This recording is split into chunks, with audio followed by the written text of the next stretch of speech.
Yeah, yeah, yeah. All Okay. right, let's make a formal introduction for our listeners. Good afternoon, Barry. My name is Claudio, and I'm calling you from Washington, D.C. From the student Fairfax City. We're very humble and grateful that Barry Palmer accepted our invitation to our show. Barry, welcome to the show. Thank you very much, David. It's very kind of you to think of me, and I'm very grateful. Thank you. Barry, let's go back to the beginning of your life.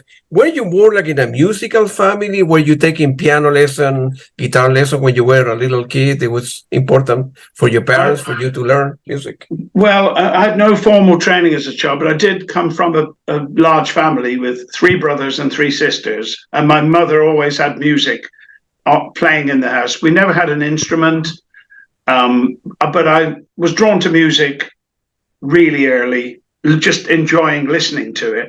But it took me to be about 14 or 15 years old before I took an interest in trying to play something or create something. And I think at about 15, I started going to relatives' houses that had a piano, started trying to make some pleasing noises. And it kind of developed from there. And started singing in local groups when I was about 16 or 17. No formal training at all. I still can't read music. I can't really play an instrument to any satisfactory level, unfortunately, but I can hear things. When I'm writing a song, I can often a phrase might come into my head, something or a melody, and I can build it up without touching any instruments. Not always, but sometimes I can imagine the song in my head, and then I can hear it going, and then I can put lyrics in, and write the whole thing sometimes without going near an instrument. It's in there, creeping out. Then when I get people around me and I sing them the melody, and I indicate the chords as best I can. And then when I hear it's the wrong chord, I say, no, it's not that. Because I'm very fortunate. I have some really kind and musical talents around me who can help me to get something in my head onto a computer now, which would have been a tape in the old days. So I've been lucky. There's something on my screen, and I don't know what I should do. It's like... no, it's fine. It's fine. You can see me okay? Yeah, I see you feel perfect. Fine. Don't worry. Yeah. Okay, I can see you. There's something in the middle, but I'll leave it. So no musical people in my family, apart from the love of music, listening to it. Excuse me. But it did lead me, just listening to it, becoming familiar with, it was mainly pop songs from the 60s. And of course, when the Beatles came along, for me, that was, I could sing harmonies to their songs and practice singing along with them, memorizing. And that took me more and more into the idea of how hard could it be to write a song? It's not as easy as it sounds, but I blame the Beatles for my desire to write songs and probably my desire to sing them as well. Mainly the Beatles, Beach Boys, all those kind of guys. Perfect. And I assume that eventually your parents, heard you singing and or your school teacher on the same, this kid is, it's all right. I did sing in the school choir as a child, and I did enjoy that. And what was used to be called descant singing, which is like an altar, it's a very high part. I don't even know musical terminology, but I did that in the choir. And I enjoyed that very much. I always enjoyed singing, and I didn't know if I was any good till one day I was standing in a cafe in my hometown of Worcester, and I was putting money in the jukebox to play my favorite song. I can't remember what it was, but it was something in the 60s. And I was standing by the jukebox and singing along to the track privately. Yeah. And there was a guy standing behind me. And when the song finished, he tapped me on the shoulder and he said, I heard you singing to that song. And I said, oh, sorry, I didn't realize I was singing so loud. He said, no, it was really good. I've got a band. Would you like to come in, join the band? We were all schoolboys, really. Yeah. And so that was the first band I joined. And then I realized singing in front of a microphone, wow, amazing. A microphone is so loud. And so that was the start of it. And all my career, Claudio, was a series of unplanned accidents or events, not accidents, but situations that happened with no input from me.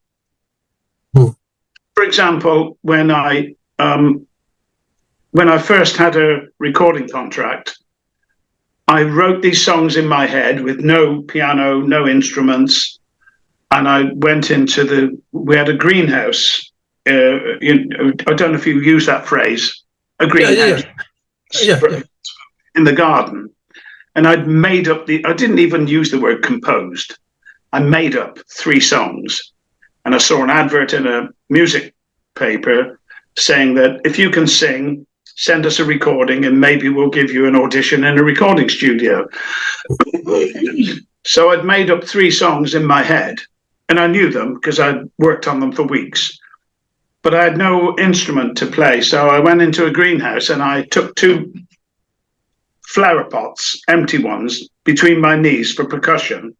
So I had a rhythm, and I just sang these 3 songs on a cassette. Wow. There was no chords, it was all a cappella, although I didn't know that word then. Yep. And I set it off, and a few weeks later, this was my first recording contract. This is how I got it. It was so easy. The guy rang me up a few weeks later, and he said, who wrote those songs? And I said, I made them up. He said, well, they're very nice songs. And he said, did you know that you sang completely in tune for 3 songs, all a cappella? And I said, what's a cappella? I didn't know the word. No. He said, singing without instruments. And I said, well, you're supposed to be in tune, aren't you? He said, yeah, but it's not that easy to stay in tune for like 9 or 10 minutes and not lose tone. I didn't even know I'd done it. I'm not bragging about this. It just felt like that's how you're supposed to sing, isn't it? Stay in tune. Anyway, that got me my first recording contract. Those 3 songs that were published, they published them all. They didn't sell, but they were recorded, and all I cared about at that point was to get a recording deal. I didn't care about them. Sure. So eventually, let me ask you a question. Eventually, when you finished the equivalent of high school here, were your parents, you have a lot of talents, I assume that, were your parents put any pressure on you, telling you, forget about music, it's a very difficult business? No, to be fair, no, I didn't. Go to university, go to college? No, I didn't have any pressure in that regard because I was an apprentice to a building company as a painter and decorator. Yeah. When I left school, I went to be an apprentice because I wasn't very academic. And my father he did say, you're going to have to get a job. So I got to be an apprentice as a house painter, decorator. And I didn't love it, but it was a job and it was okay. And I was independent, I had some money. So my singing during those years was part-time. I didn't become professional for quite a long time and even when I did become professional, it was very much hit and miss in terms of finance. You could have a good few months making money as a singer, then maybe you don't have any work for 6 months. So I would always go back to my decorating work. It was fine, didn't bother me. I always felt a bit of an imposter as a singer anyway. I always felt like, what the hell am I doing here? Because I didn't really know anything about music and I couldn't play an instrument. So going back and forth between singing for someone and getting paid and then not much work, so I'll go back to painting houses. It was fine. And I would never complain about it. Yeah. Wow. So yeah, that's what got me started. But no, it wasn't that I was unsupported in my family. It was very ambivalent. They wanted me to be happy, my parents and my siblings, but they didn't push you in one direction or another. They didn't do that. Kind of working class family. very modest, to use your word, very humble. But when you were brought up in that environment, quite poor, but we didn't know it, if you know what I mean. We didn't realize. Yeah, no, I know. And I look back now and I tell people, oh, really? You had to live like that? Yeah, it's no big deal. But it was okay. But, you know, even just to jump forward a bit, when I was singing and touring with Mike Oldfield, it was like another world. It was like a different world. But I never forgot my other world, my real world. And I knew even when I was singing with Mike Oldfield and doing really well for my career, I always knew it was temporary. I always believed, make the most of it, have fun, because it doesn't last forever. And the truth, doesn't last forever for anyone. I'm still doing okay. I'm still singing, enjoying it. But I never believed that it was like a passport to a great life, wonderful life, be rich and famous. I never even wanted that. I just wanted to sing. And in the period when I was successful, I never assumed it was forever. That's remarkable, you know. So, it's the truth. It doesn't last forever. Make the most of it while you can.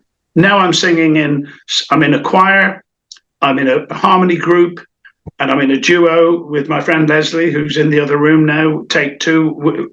With that take two, we use backing tracks. She plays bass, I sing and do percussion, and I just sing for fun. We make a bit of money. We do a lot of fundraisers for charities. I don't care. We have such fun singing my favorite songs. Not my own. Great. I do some Beatles songs, some Beach Boys, lots of people. My favorite song I'm singing at the moment is Peter Gabriel and Kate Bush, Don't Give Up. Oh, wow. Yeah.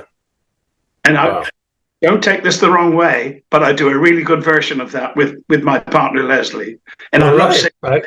It's my voice. I believe you. It's perfect for my voice. I wish he'd written it for me. That's right.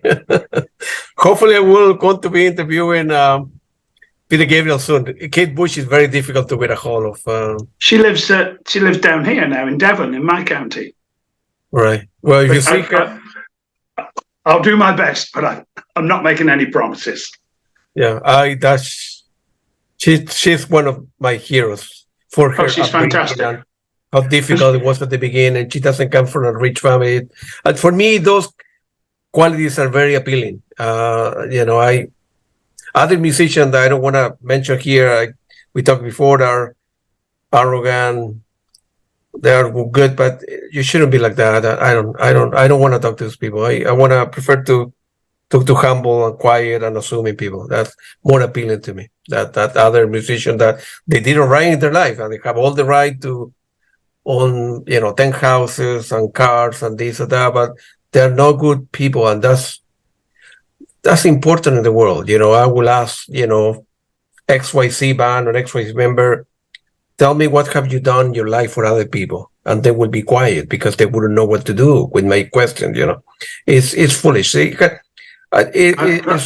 being good to be a human being had nothing to do. I'm Catholic, but it had nothing to do with being a Catholic, Jewish, this or that. It's just the essence of being human being, to help people out, help people in need, do the right thing in life. Yeah. No, you're actually you're right, and I think you're right as well to highlight that, because it's with someone like Kate Bush. I'll tell you, when the interview is finished, remind me to tell you a little private story about Kate Bush that I heard some years ago, which is an example of what an amazing human being she is. Yeah. I'll tell you that after the interview, because I wouldn't do it in public. That's it's not about me at all. It's nothing to do with me, but it was told to me by a good friend. And I thought, wow, she's amazing. That was when I heard this story 30 years ago. I thought, what a woman. And I know her personality and her character is someone I would love to meet, Kate Bush. But whether it happens or not, I know she's a great person. And of course, a fantastic artist. Of course, unbelievable. Yeah. All right, let's continue again. Yeah. Otherwise, I'll keep you here all day, and you'll be. That's okay. In 1970 was the band Brave New World. That's the first band you joined? Brave New World. Yeah, Brave New World was the first time I'd sung and started to write songs with the drummer in Brave New World was a man called Pete Jackson, and they were like a folk rock, similar to Steel Eye Span, Pentangle, and a bit of Wishbone Ash. They had two lead guitars. And one of the lead guitars switched to violin to do more folky things. And I learned a lot with that group. And when I started touring with them, it wasn't really touring. It was doing gigs all over the country at weekends and that kind of thing. Because we had jobs. We all had jobs. So it wasn't really a professional setup. Although they did get an offer of a recording contract from EMI. And the guitarist's father, Dave Brown's dad, was a bank manager. And we were all naive kids. We wanted a recording contract, but we didn't really know what a good recording contract was compared to a bad one. And to be honest, we didn't care. But Dave's father was a bank manager, and we all thought, well, he must be very clever. He's a bank manager. I wouldn't assume that now, but we were kids. And Dave's dad, Mr. Brown, said, I think you can get a better contract than this. We never even saw the contract. He turned it down on our behalf. So anyway, it didn't matter. We still carried on gigging and had fun. But eventually, a gig we did in London led me to be picked up by a production company, but he didn't want the band. And so I tried to be strong and say, well, we are a band. And I told the band I wouldn't take the offer of a recording contract unless they were signed into it. And when I told them that, when I went for our next rehearsal, they were very angry that I was turning it down to stay in my group. And they wouldn't let me turn it down. They said, no, you get the deal. We'll carry on. We'll get another singer. And if you make it, you can hire us as your backing band. And they made me do it. They literally said, wow, that's amazing. They were on my side, but it was not what I expected. Anyway, I did it. And we've stayed friends for all these years. I never became successful enough to take them as my backing band. I would have loved that dream to come true, but that didn't happen. But we're still good friends, and these things happen. But what didn't happen was conflict and fighting. That didn't happen. They wanted me. They wanted the best for me. Even though I was to accept it, I felt disloyal and kind of disappointed that they couldn't come with me, but they made it happen.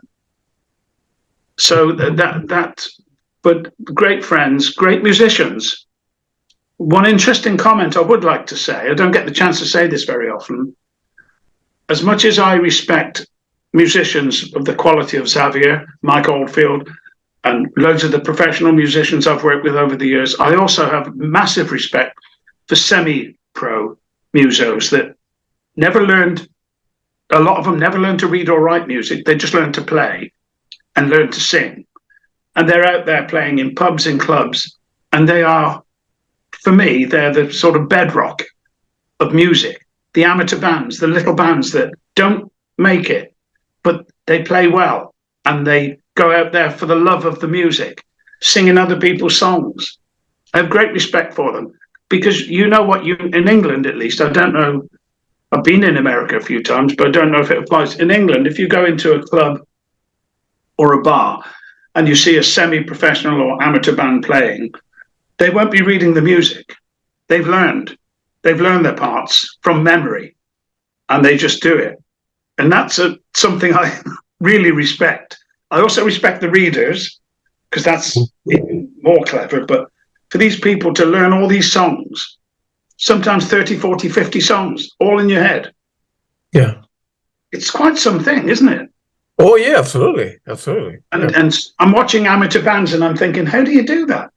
How do you remember all those songs, all those chords? But So then after Brave New World, I got signed up to a company in London, and that was quite a bizarre story. It sort of goes off on a tangent, but I'll try and keep it fairly brief. After I left Brave New World to be signed to this London company, I still had a contract with the original company that signed me up from the Greenhouse tapes. But we hadn't done much in about a year. So when this London company wanted to sign me up, I said, well, I still have a legal recording contract, but I don't think he's using me anymore, this guy in Stoke-on-Trent. And the producer who was trying to sign me from London said to me, we'll sort that out legally. If he hasn't been using you, then he shouldn't have a contract with you. He can't keep you under contract, which was true. And he asked me what my royalty rate was with my first recording contract. And I was told at the time that it was the standard rate for a singer, and it was 1/2% of the retail cost of the record. Vinyl 45s. Yeah.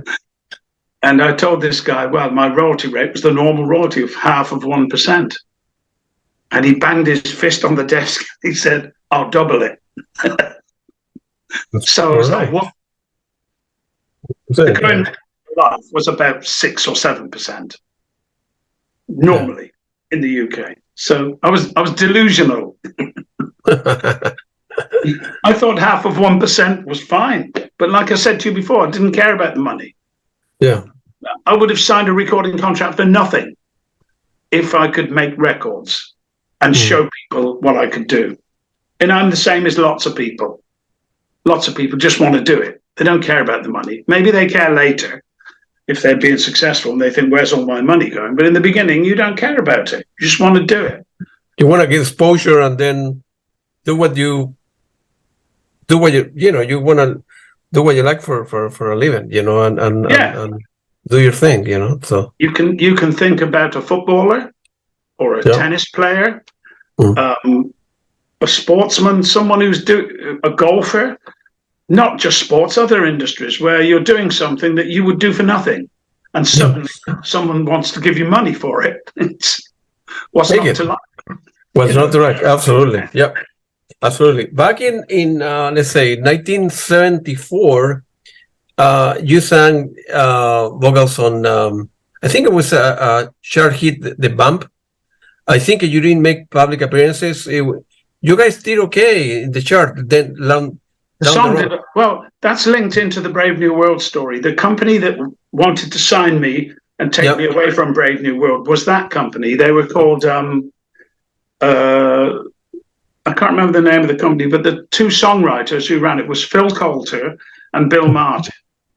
And it was Bill I was dealing with, a Scottish guy. He's passed away now, sadly, a couple of years ago, but he was a very successful producer. And the artists that they already had hits with were Bay City Rollers, Slick.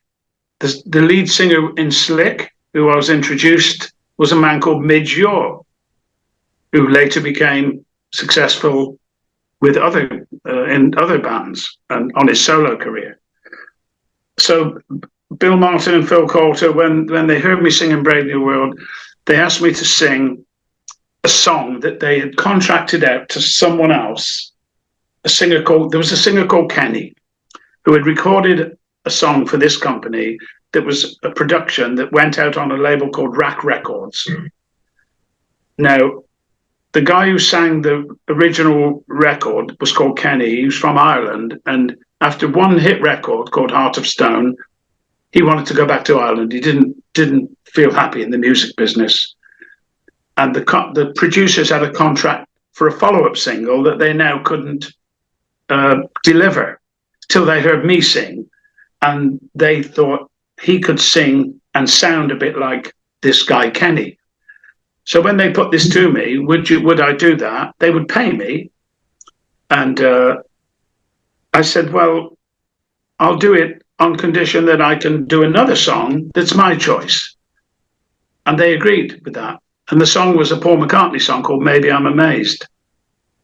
And they said, if you record this song, which turned out to be The Bump, we'll record Maybe I'm Amazed, and we'll put Maybe I'm Amazed out, and we'll put The Bump out, and we won't promote The Bump because we've just fulfilled a contract and now we're in the clear. But we will try and promote your song, the song you chose. And the opposite happened. The Bump just took off and got, I think, to number 2 or 3 in the British charts, and was a big hit all over Europe. And when it started to take off, my choice of song wasn't released yet. It was coming out in a month or 2 later. And then The Bump started to go up the charts, and they rang me and asked me if I would go on the main pop show in the UK called Top of the Pops. And I said, no, I did that song for you for a favor so I could record a good song. Wow. But I always want, you will have a big show in America, like all over Europe. There's one big pop show, or there used to be, not so much these days. The big one that everyone wants to be on. And in the UK, it was Top of the Pops. It was the one show. If you're on that show, you made it. And I always wanted to be on it, just for the experience. But I didn't want to be on it singing a song that I couldn't relate to. It sounds a bit egotistical, I know, but it was the truth. I felt, no, I don't want to sing that. It was kind of bubblegum pop. It was fun, throwaway song. Maybe I'm Amazed was something I had a passion for, and I still believed it could be a hit. So when they asked me to go on Top of the Pops, I said no. That was never in the agreement. And they found a young band to play on Top of the Pops, miming, lip syncing. So I'm sitting at home watching the TV, hearing all my voices, because I did all the harmonies. I'd recorded 22 vocal tracks on that one song. It was easy because I've been practicing harmonies for years with the Beach Boys and the Beatles, and I can hear them in my head, so I don't find it hard. And I did that, and it did sound a bit like the Beach Boys, I guess. And so I'm sitting at home listening to my own voices and watching these guys miming to the song I'd sung. But I didn't mind, because I didn't want to be on that stage singing that song. I wanted to be on that stage, but singing a different song. Unfortunately, it did. Maybe I'm Amazed was a flop, sadly. And it was a good version. It was a very good version. They made me change my name. They said, we can't put it out under the name Barry Palmer. And I said, why? Nah, it doesn't sound very good. I said, well, it's my name. It's my real name. What do you want me to do? And so, no, Palmer's all right, not Barry. And I kind of agreed with that. So Barry is a bit of a boring name. So, wow. Funnily enough, you live near Washington. Yep. They changed my name to DC. Go figure. DC Palmer. I don't know why, but it sounded okay. And it was released on Polydor, a very big label at the time. Yeah. It got some radio play, but it didn't get any traction. So that plan didn't work out the way I thought at all. But it didn't bother me. It didn't bother me. What I now had was me on a record singing a great song and doing a good job. And the reason I was lucky was, I don't know, a couple of years later, I saw an advert in a music paper placed by EMI, strangely, saying top international band, didn't say the name, requires lead singer. You must be good, something like that. You've got to be very good. Yeah. And I thought, I've got one good song. Maybe I'm Amazed. And I had it on a vinyl copy. I put it on a cassette tape and I posted it off to, it said in the advert, send 4 songs to show what you can sing. I only had one that I was happy with, so I just sent one. And I didn't expect to hear anything. That tape was listened to at EMI in London. Then it was forwarded to EMI in Germany, listened to by a man called Jürgen Fritz, who was the leader of the group Triumvirat.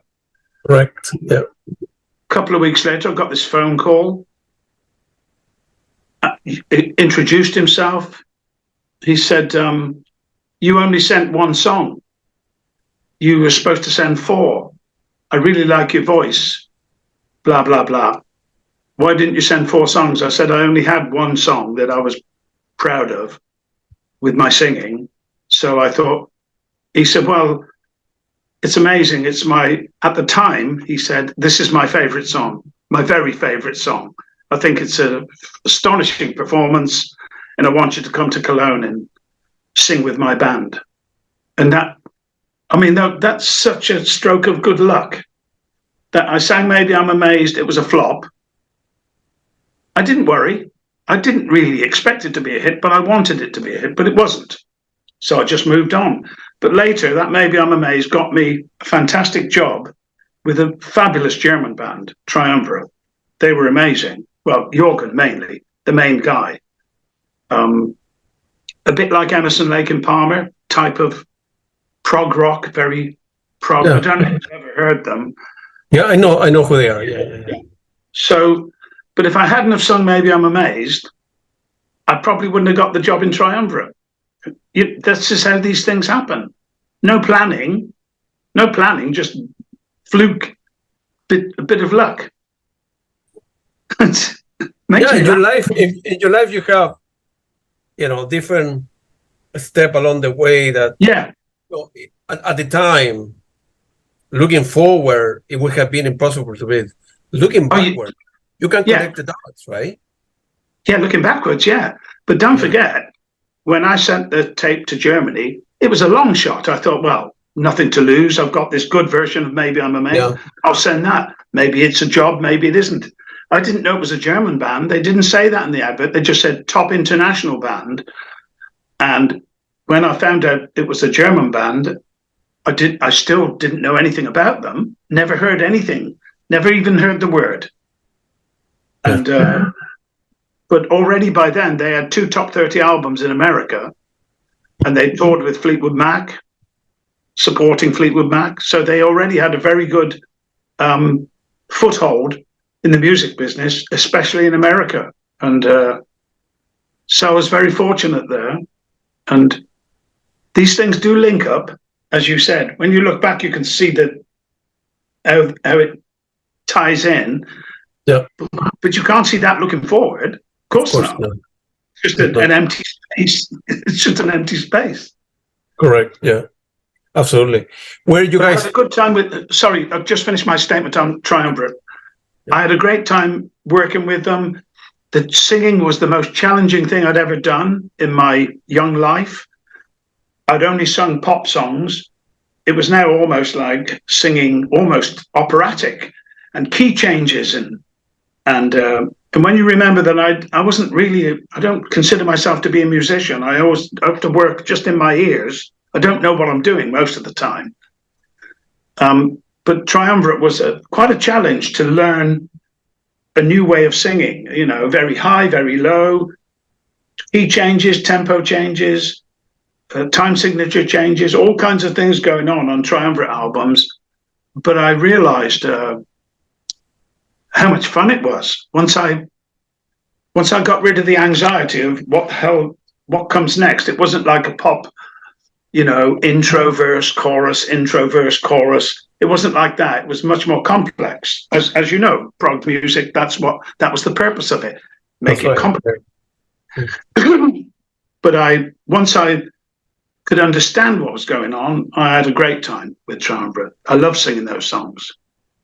I still think some of my best vocals of my whole career was on the Triumvirat albums. Yeah, that's great. You guys end up recording 3 albums, correct? Were you touring at the time in Germany or other? Well, that's the other thing. I wanted to tour. They toured prior to my joining. They had been on tour in America, and that was a dream for me, on tour in America. I felt if I could just go on tour in America, I could really get myself noticed, and be more successful. But that didn't happen. Jürgen became a little disillusioned and wanted to tour. We even booked a tour of Europe, Germany mainly, and we had the dates booked up and we were rehearsing, and suddenly We don't know why. Nobody knows why. I'm still friends with his ex-wife, Sandra. She can't even explain why suddenly one day he woke up and said, I don't want to go on the road again. And he didn't want to do it. And he never did it since. He made a couple more albums after that, but he never went out on the road again. And he's never been on the road. And nobody has ever explained to me, or I don't think he knows. He just made a decision, I don't want to go touring. And it was the one thing I wanted to do, was to go out and sing Triumvirat songs on the road, because they sounded great. In the rehearsal, they sounded amazing. I was really looking forward to it, because I was not only singing songs that I'd sung with Triumvirat, I was singing songs that Helmut, my predecessor, had sung. And they were fantastic songs. And I was doing a good job on them, but nobody got to hear it, sadly. And when you're in a band and someone else is in charge, someone else is the boss, you get listened to and you will be included, but you don't get the final decision. If the final decision was mine, we would have been on tour in Germany and then maybe in England and maybe back in America, if it was my decision, but it wasn't. I was like an employee, and Jürgen was and to be fair, he was the right boss. He was the main composer, the main lyricist. He did more or less everything. He produced it. So there was no one else who was going to be in charge, obviously, but he didn't really, never told us why. It just happened in his head, not touring. Yeah. And that was a shame. So I never got to play live with Triumvirat in front of an audience. We did some TV shows. Yeah. Some of them I could sing live with a playback for the rest of them. I enjoyed that. And then some of them were completely playback. So where you sing along anyway, but it's not the same. Live is best. Of course not, yeah. That's great. That's a great story. Feel free to elaborate on when you were at home and you received a phone call for Mike Oldfield, and feel free to. Oh yeah. Well, I will tell you about how I, after my good years with Triumvirat, and it was a learning curve for singing. I learned how much more I could do with Triumvirat that I didn't know I could do, because prior to that, I'd been just, I think, singing well on good pop songs. And once I'd been Triumvirat, I felt, wow, I've got a bigger universe to sing in than I realized. So what happened, I didn't know at the time. I did get a phone call from this man who asked me if I was Barry Palmer, the singer. And I said, yes. Why? And he said, well, I've been trying to find you for several months, and I tracked you down through Musicians Union or something like that. And I said, well, what do you want?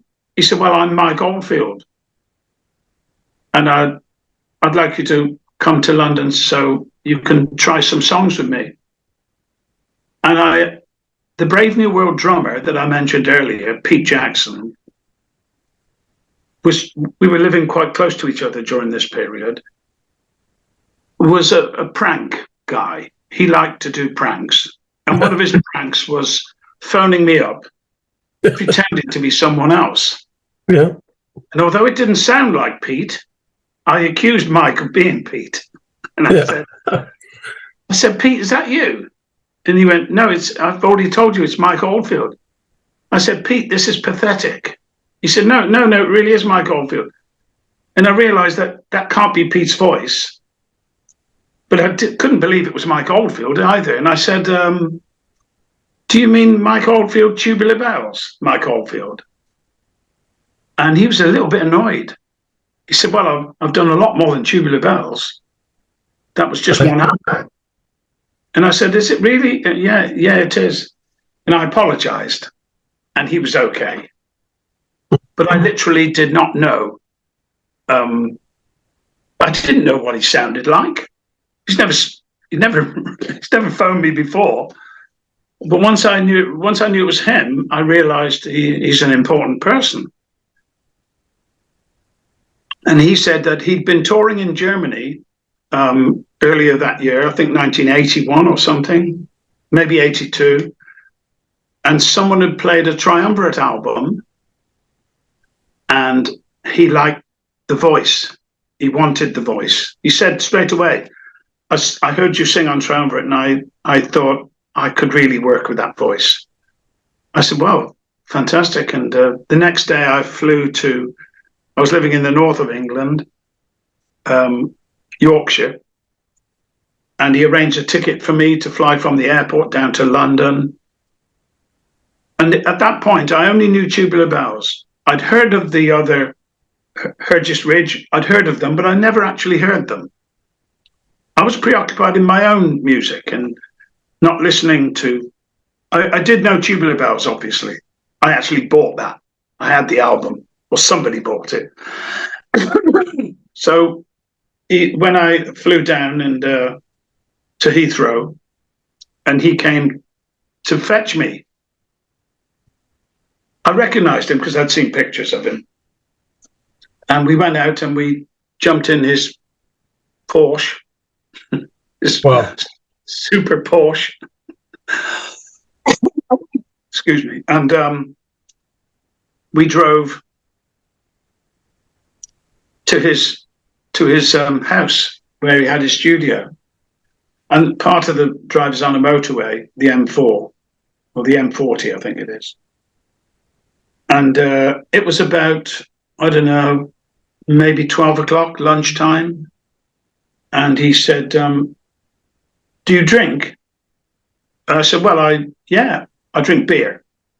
I don't, maybe wine or beer, but I don't drink any liquor. Oh, okay. And so he said, do you fancy a drink now? And I said, what, before we go to the studio? He said, yeah. And I said, well, if you like. I don't normally drink in the daytime, ever. But it's Mike Oldfield, you know. I didn't want to seem like miserable. So I said, okay, if you fancy it. So we pulled in at the pub, and he said, do you like Guinness? I said, yeah, I do, actually. He said, okay, I'll get us a... And he went and got us 2 pints of Guinness. And he drank it so fast that I had to keep up. So... And I think we had 3 pints in about 20 minutes. And I didn't want to let them down, you know. Guinness isn't particularly a strong drink. Although probably technically he would have been over the drink limit. But in fairness, he was a very experienced drinker. You wouldn't know he was drinking. Yeah. Until he'd had a lot more. So I didn't feel unsafe in the car. Yeah. So we had 3 quick pints of Guinness, and then we drove to the studio where I met Phil Spalding. I met Molan. I think it was Ant. The various people that worked with Mike, not Maggie. And they started playing songs that I'd literally never heard in my life. I said, I don't know these songs. They were Mike's songs. He said, well, can you just sing something? And Phil was shouting in my ear the melody, and I was singing something. And then he said, well, what songs do you know? And I said, well, you know, I'm used to singing like either Triumvirat songs or Beatles. He said, okay, we'll do some Beatles. So we sang some Beatles songs. And it went really nice. It was good fun, and we had a good laugh, and he was very happy. Then he went away and he came back with all the albums that he'd made up until that point. And he said, will you take these home and have a listen to them? And I said, I will, but why? Because he never mentioned anything about what he wanted me for. He was trying me out, but he wasn't really telling me what he had in his mind. He That's said, right. I'm doing a tour soon, and I'd like you to think about coming on the tour. And so I went away, and I didn't actually play the albums, because to make it more complicated, this was exactly the time when I'd finally got a recording contract with another company where Pete Jackson and I had written these songs together, and we had a contract to record a whole album before we even put a single out. They wanted to record a whole album, and they were going to finance it. And I'd already booked the studio. The company had booked the studio. And then when Mike told me the dates for the tour, I said, I can't do it. I can't do it. I've already booked the studio. And he said, well, can't you delay the studio and do the tour? And I asked him how long the tour was, and it was like 3 months or something, you know. It was a long, long time. And some of the musicians that I was using on my solo album were not always available at other times. So I did the amazingly difficult decision of turning Mike Oldfield down and saying, I'm really sorry, I would love to come and tour with you, but I've made a commitment to they're my friends. They've given up time to come and work with me in the studio at exactly the time you want me to be on tour. I can't let them down. And so then we had this thing where I was getting phone calls 2 or 3 times a week, not from Mike, from Sally, not Sally, his sister, but Sally Cooper, his then wife or partner, and other people from Virgin ringing me saying, what's wrong with you? Don't you know what you're missing out on? And I just kept saying, I know, I'm really sorry, but I've got friends depending on me to do this recording session, and it's just a clash of dates. It's not personal. I would love to sing with Mike Oldfield. And I was getting these calls saying, if it's a question of money, you know, we can help you with that. I said, no, it's nothing to do with money. I didn't even know what the money was they were offering anyway. We never got that far. Wow. I said, I just can't do it. I said, can you rearrange the tour to suit me? And they said, no, of course not. And I said, well, there you are. I can't rearrange my commitments to suit you. I wish I could. I can't. Too many other people involved. And in the end, Sally, I didn't blame her for saying this, but it was a bit upsetting. She said to me, Barry, you may not realize what this could do for your career. I know you're trying to make it as a singer, but you haven't made it yet. You know, you've been in Triumvirat, you know, now you're not in Triumvirat. You need a big boost. This could be the boost you need for your own solo career.